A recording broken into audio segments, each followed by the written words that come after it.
It was April of 2015. Me, my girlfriends, and my little brother, who was 9 years old, had gone to a small nearby movie theater on a Wednesday night to see the horror movie It Follows. We usually went late on weekends to get the whole theater to ourselves. Plus, I had off on Thursdays that semester. When we entered the theater, at first it seemed like we were the only ones inside, but then my little brother pointed somebody out. It was a man in a dark gray hoodie sitting in the top left corner seat in the theater. It was a little sketchy, but nobody would really give it a second thought. We picked upper middle row seats with a railing in front so we could put our feet up, and we each sat with an empty seat between us for more room. I know, that sounds weird to do with my girlfriend with me, but having my brother there made it a different story. I was sitting the closest to the edge, and therefore the closest to the one other guy in the room besides us. Within 5 minutes, the previews were over and the movie was starting. The lights in the theater dimmed to darkness, and the only light now was the light projecting from the screen. My little brother took out his bag of candies he snuck in and started to eat them obnoxiously loud. About 5 minutes into the movie, over my brother's loud candy wrapper noises, which we told them to stop for the record, I thought I heard a pretty loud sound come from above and behind us. I waited a few seconds to sneak a glance behind us and saw that the guy that was sitting in the top corner had moved down a row, which was odd. But again, I didn't give it more than a second thought. Another 5 minutes later, when the movie was already starting to get interesting, I heard something from behind us again. I turned when I thought it wouldn't be too obvious, and again, the guy was a whole row closer to us. I leaned to my girlfriend and said while chuckling, "Don't look, but that guy keeps moving closer to the screen." She shrugged her shoulders and didn't even show interest in checking. I told myself if he did it again, then I would have a problem and managed to get back into the movie. I'd say another 5 minutes later, without even hearing anything this time, I just turned around out of curiosity and saw the man the whole row closer, but this time he wasn't at the last seat at the row anymore. He was moved further down the row, closer to us. Now he was only 3 rows behind us. I nudged my girlfriend and she turned around.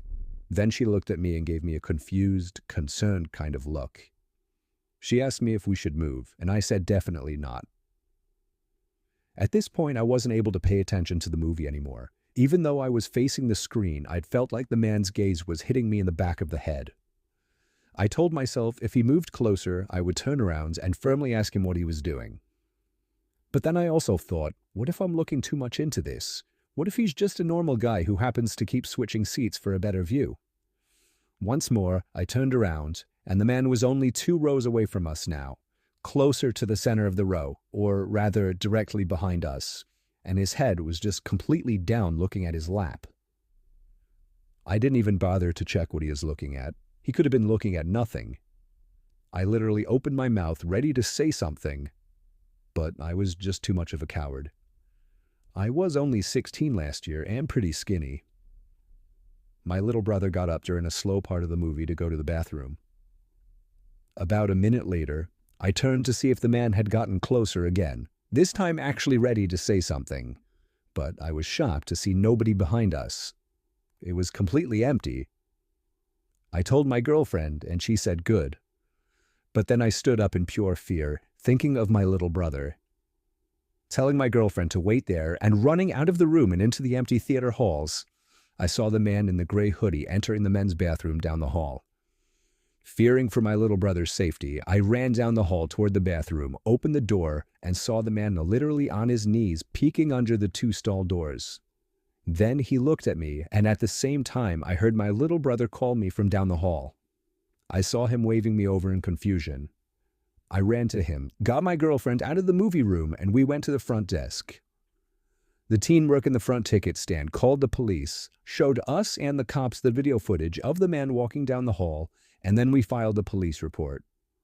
I'm just so grateful that my brother went to a different bathroom down the opposite direction of the hall, because if he had been in there, even with my showing up to save him, I have no idea what would have happened. It's been over a year now, and the man was never identified.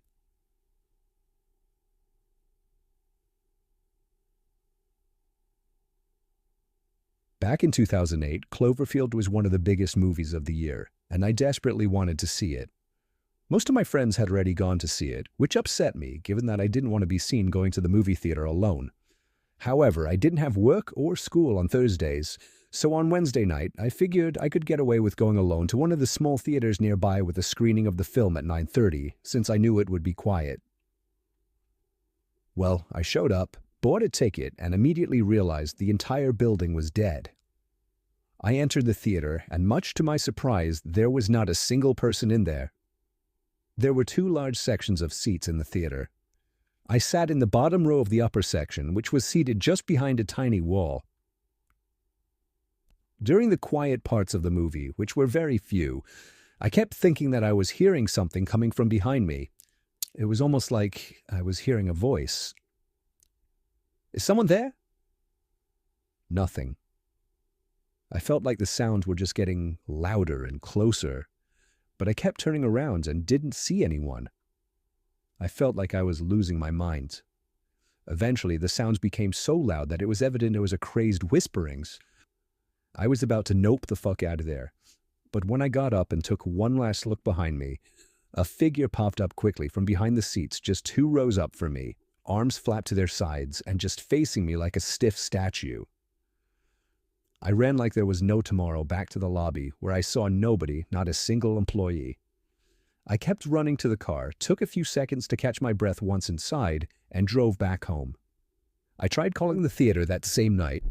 I never got anyone to answer. I didn't bother the next day, and I just tried to let it go.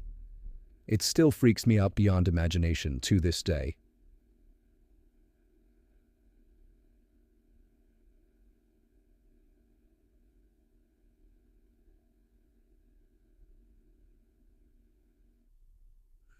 One of my first jobs was working at a movie theater in Huntington on Long Island. It was an okay gig for a 16-year-old. Dealing with the general public in mass, you'll always run into creeps. However, there was one creep and one really weird situation that I still have nightmares about. It was a Monday, like 11 o'clock at night, and the last 2 plane movies were finishing up, which was earlier than usual. On weeknights, I would usually be out of there by midnight during the summer. Anyway, I was the only one working besides Kathy, the lady behind the popcorn counter who was closing up. I was sitting on the carpeted steps next to my ticket podium on my phone when Kathy yelled over to me to sweep the floors. She told me she was heading out and would be back within the hour to close up. I hurried up with the sweeping and sat back down to get back to playing a Tetris-like game on my flip phone. I was left alone a lot like this, and this was the one time during my shifts that I feared something such as a late-night robbery might easily take place.